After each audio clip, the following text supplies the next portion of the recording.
সিরিজের মাঝপথেই হুট করে বিশ্রামে কোহলি। সবাইকে গল্প কথা ইউটিউব চ্যানেলে স্বাগতম।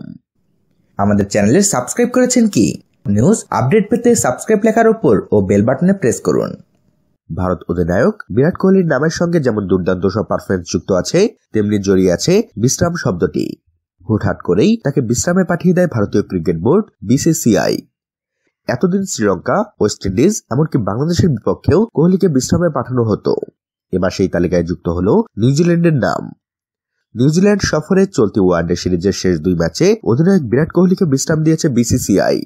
শুধু ওয়ানডেতেই নয়, চলতি সফরে T20 সিরিজেও কোহলি বিশ্রামে থাকবেন বলে BCCIর পক্ষ থেকে জানানো হয়েছে।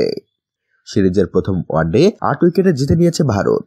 এই জয়ে প্রাপ্ত আত্মবিশ্বাস থেকেই দামি খেলোয়াড় কোহলিকে বিশ্রামে পাঠানো হলো কিনা সে বিষয়ে প্রশ্ন উঠতে শুরু করেছে। গণমাধ্যম বলছে, BCCI কি একটু বেশি আত্মবিশ্বাসী হয়ে গেল?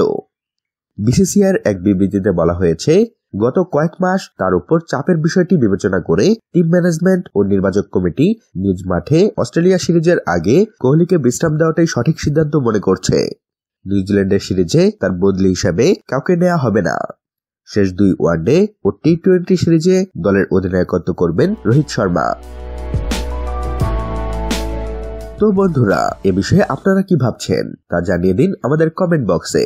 সবশেষে ভিডিওটিতে লাইক ও শেয়ার দিয়ে আমাদের সাথে থাকুন। ধন্যবাদ।